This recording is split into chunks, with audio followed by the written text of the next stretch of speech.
Quisiera ofrecerte algo para ayudarte, pero en la escuela del Zen no tenemos nada. Las personas realmente especiales y que hacen algo distinto son casi siempre las que no encajan en lo común. Y lo curioso y paradójico es que muchas de esas personas, en lugar de vivir alejadas de la vida cotidiana, están más cerca que nadie de ella.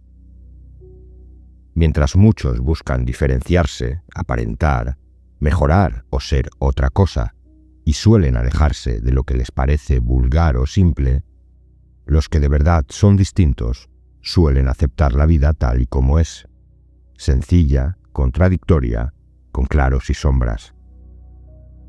Piensa en los grandes. Jesús, hijo de Dios y a la vez carpintero, rodeado de rechazados. Buda, príncipe que lo dejó todo para conocer el sufrimiento humano. Ninguno se apartó de los humildes ni de lo cotidiano. En este vídeo hablamos de alguien así, que además no es muy conocido. Un monje que vivió entre sake y burdeles, que quemó la estatua de un Buda para calentarse en una noche de frío, y que nunca quiso tronos ni títulos pese a que le fueron ofrecidos. Alguien que con su sola vida cuestionó el zen de los templos y devolvió al zen su frescura. Ese hombre fue Ikkyu.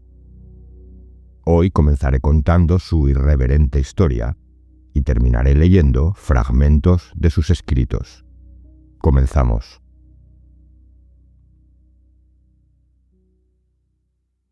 Ikkyu, rebeldía, zen y escándalos. Ikkyu fue un monje muy especial. Para algunos, un sabio realmente iluminado. Para otros, un hereje escandaloso. Y quizá fue las dos cosas a la vez, porque lo cierto es que nunca tuvo miedo a las etiquetas ni a los límites que otros querían imponerle. Todo lo que la vida le trajo lo asumió sin excluir nada. La pobreza, la soledad, la sencillez, las señoritas de compañía, el sake y también sus propias tormentas mentales. Todo formaba parte de su camino y lo vivía como tal. Su historia empieza en 1394, en un suburbio de Kioto. Nació como hijo ilegítimo del emperador Gokomatsu y de una dama de la corte llamada Iyo no Tsubone. Para evitar escándalos en la corte, ella fue expulsada y él enviado lejos a criarse en un ambiente humilde.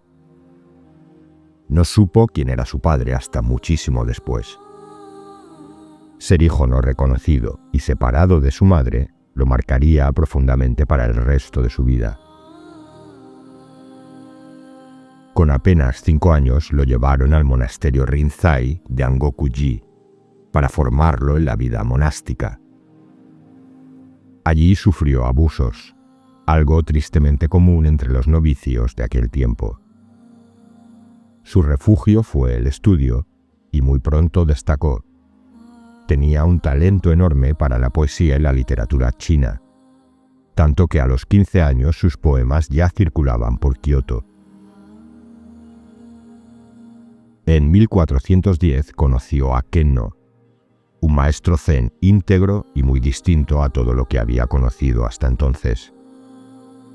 Kenno lo acogió como discípulo y le dio un nuevo nombre, Sojun.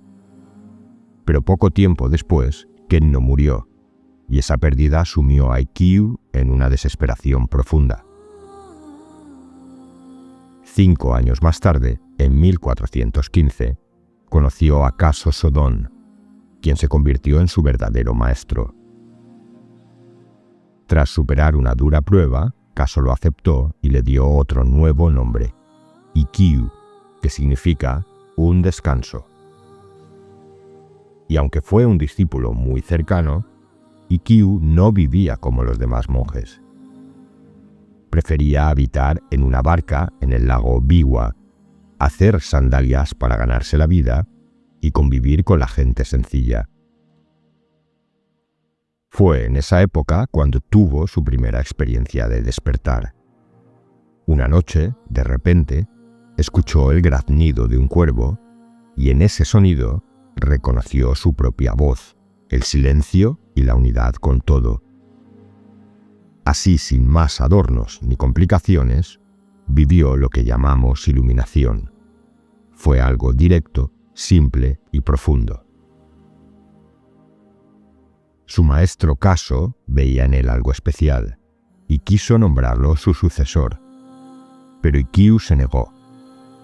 Tras la muerte de Kaso, otro discípulo ocupó ese lugar. Ikkyu nunca se callaba. Criticaba a los monjes de los grandes monasterios, a quienes consideraba hipócritas, más preocupados por el incienso y el dinero que por la compasión y la práctica real.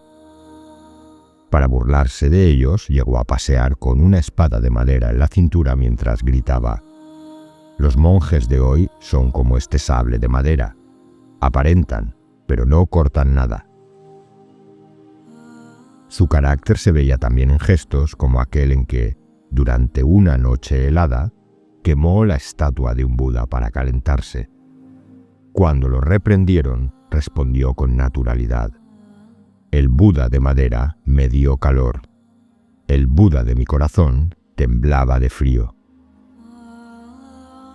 Con estas actitudes y su forma de vivir, pronto ganó fama de iconoclasta, libertino y borracho.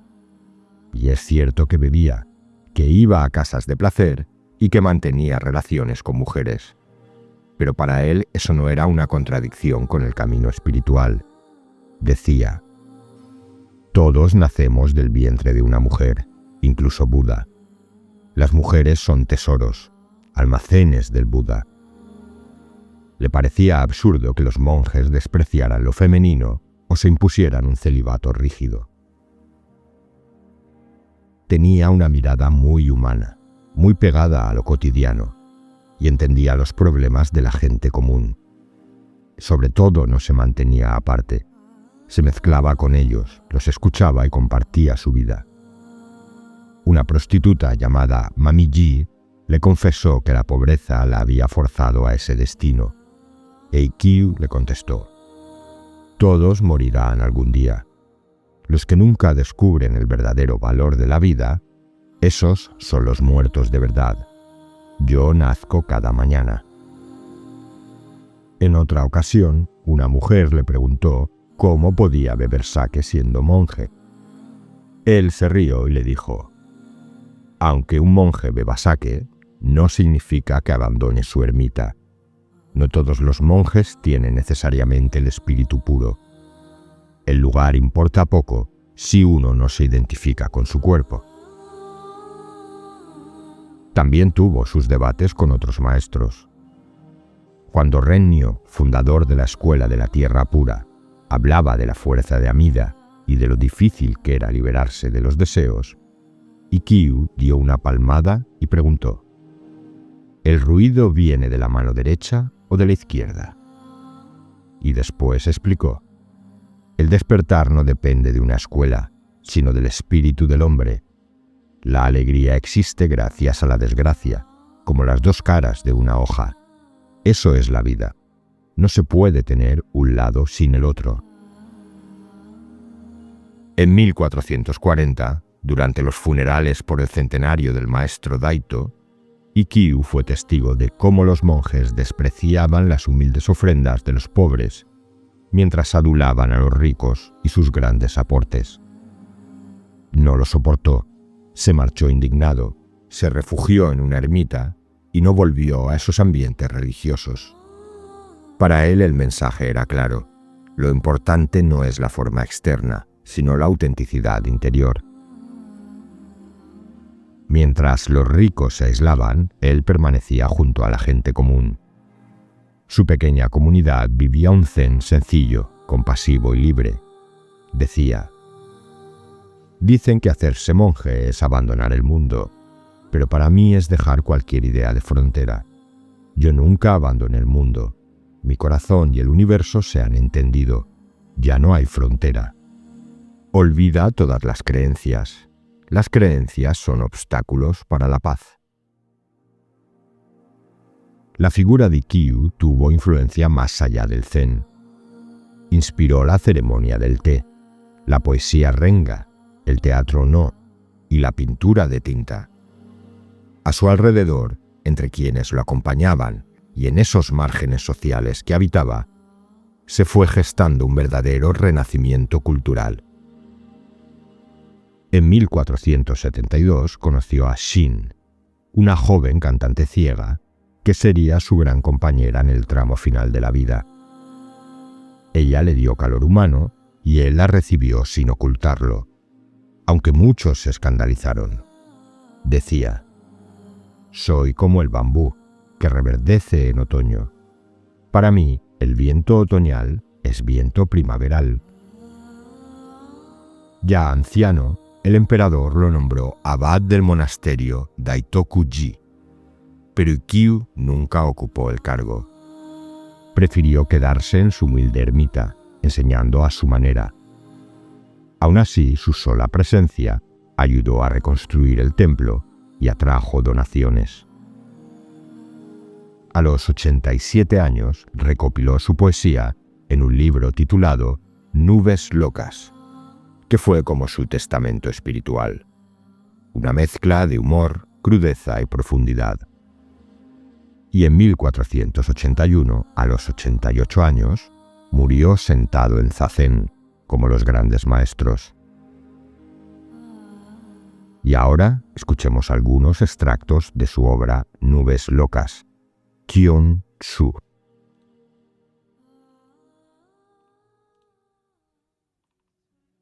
Cada día los monjes examinan minuciosamente la ley y cantan sin cesar complicados sutras.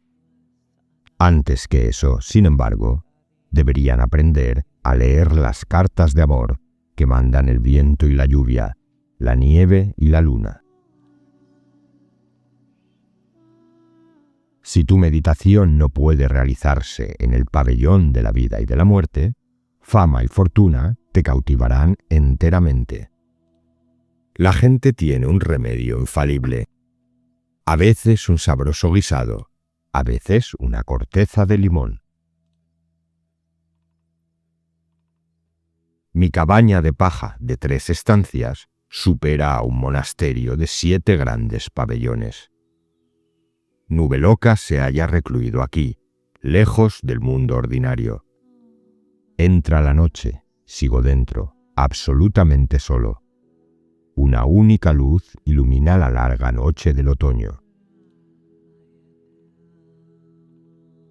Los monjes estudian duro para construir una delicada frase y así obtener fama de talentosos poetas. En la choza de Nube loca no hay ningún talento, pero se sirve el sabor de la verdad, como un arroz hirviendo en un viejo y tambaleante caldero. En mi entorno se medita largo tiempo sobre los koans y se presume de comprenderlos bien. Pero al examinar más profundamente su comprensión, observo que aquellos no son más que unos mediocres ignorantes. Su resentimiento y su odio lo conservan hasta la muerte.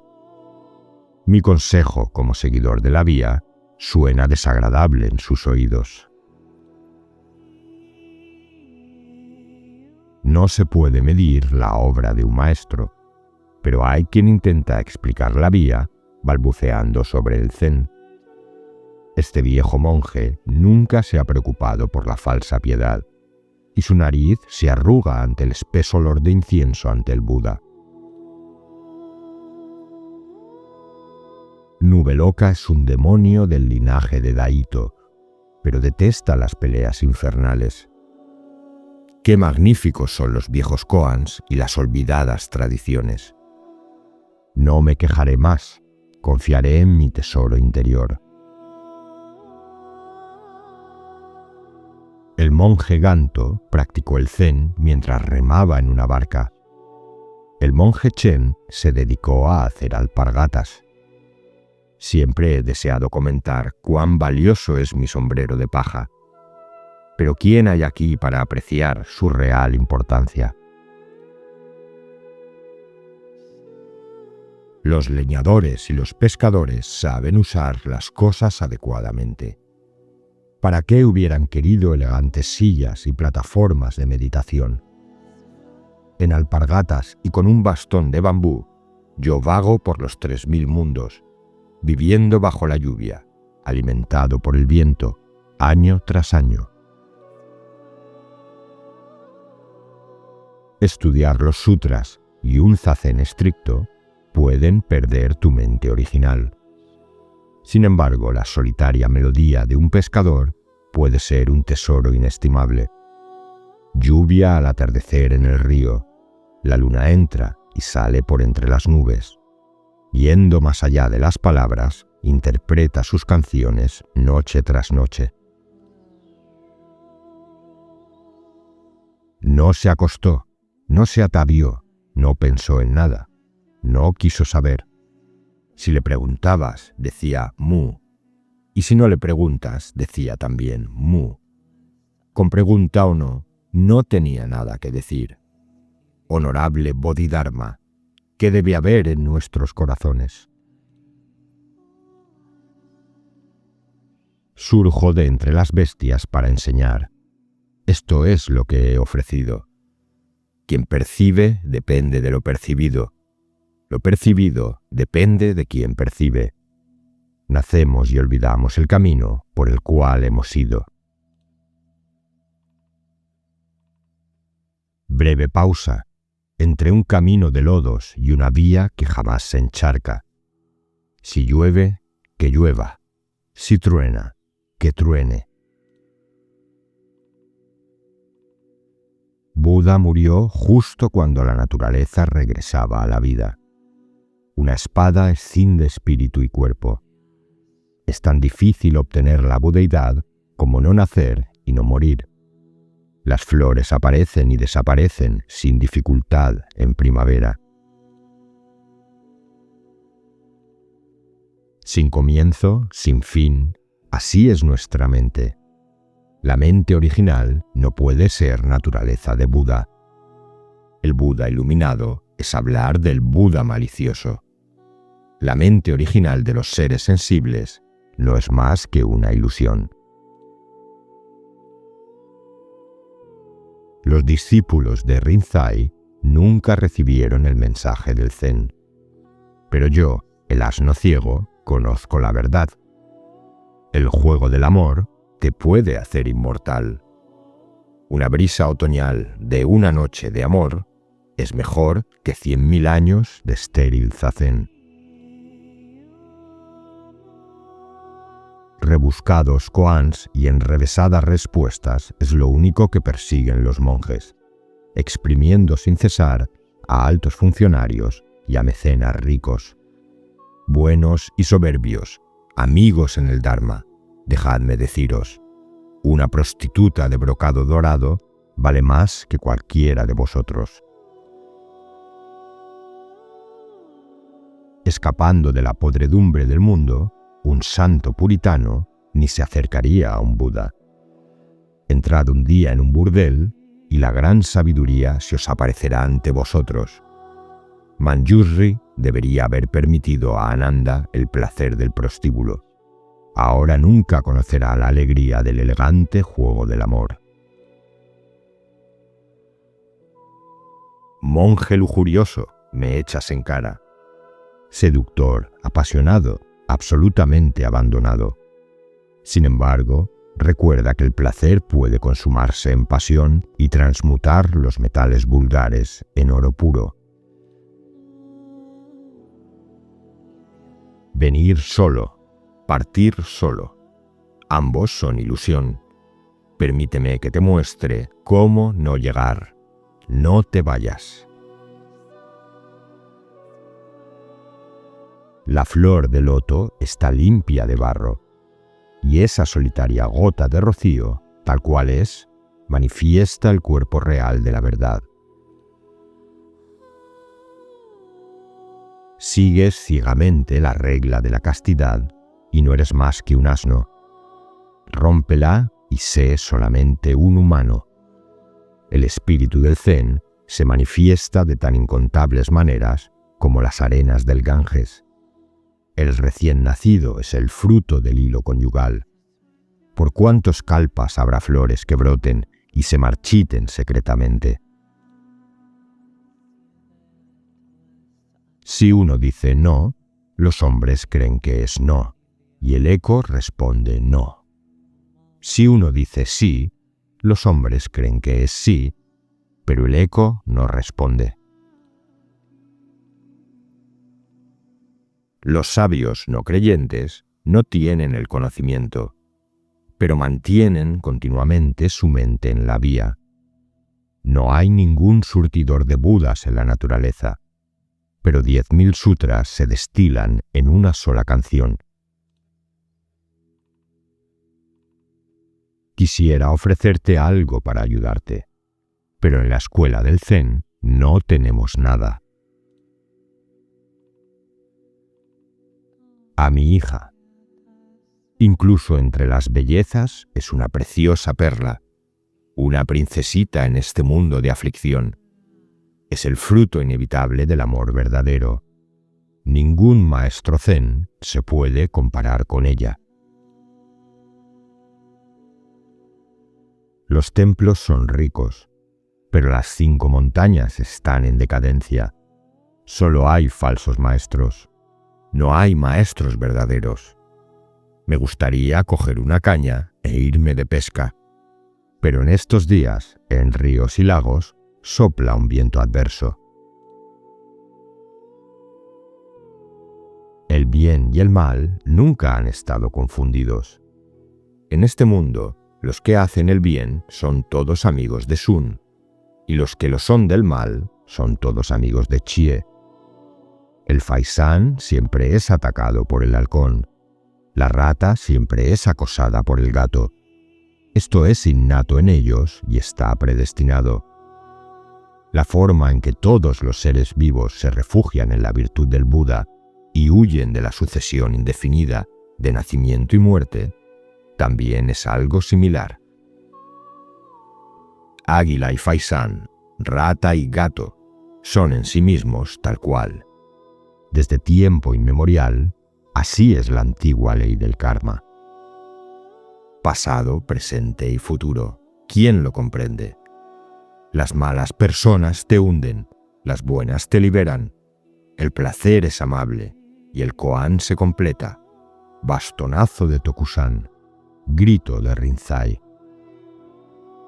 Cuerpo y mente no pueden ser separados en ilusorio o real. En el mundo del deseo, todos se hunden en el sufrimiento. Sueño agridulce, pasado, presente y futuro. 60 kalpas. Los kalpas son vacíos y sin forma. El espíritu de Ma Wei. ¿Cuántas pasiones se aferran a las mangas de este trotamundos? Multitud de flores caídas atestiguan la pasión entre el cielo y la tierra. Una brisa perfumada en mi almohada. Estoy dormido o despierto. El aquí y ahora se funden en un confuso sueño de primavera.